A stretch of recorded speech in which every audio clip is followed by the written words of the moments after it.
આણંદ ખાતે જિલ્લા કલેક્ટર પ્રવીણ ચૌધરીની અધ્યક્ષસ્થાને જિલ્લા સંકલન સમિતિની બેઠક યોજાઈ।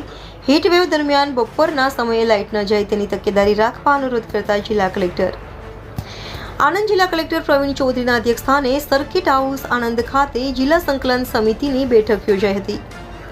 આ બેઠકમાં ઉપસ્થિત સંકલન સમિતિના અધિકારીઓને જિલ્લા કલેક્ટર પ્રવીણ ચૌધરીએ જિલ્લાની તમામ કચેરીઓના અધિકારીઓએ પરસ્પરના સંકલનમાં રહીને પ્રજાલક્ષી કાર્ય ઝડપથી કરવા અનુરોધ કર્યો હતો તથા જનપ્રતિનિધિઓ દ્વારા પૂછવામાં આવતા પ્રશ્નો માટે કરેલ રજૂઆતનો પણ તુરત જ પ્રતિસાદ આપવા અને હકારાત્મક ઉકેલ લાવવા જિલ્લા કલેક્ટરે અધિકારીઓને જણાવ્યું હતું।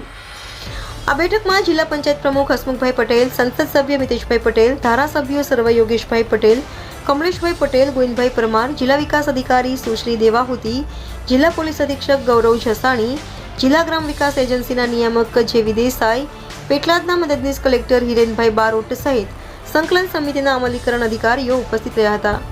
રિપોર્ટર અલ્પાબેન પટેલ, આણંદ।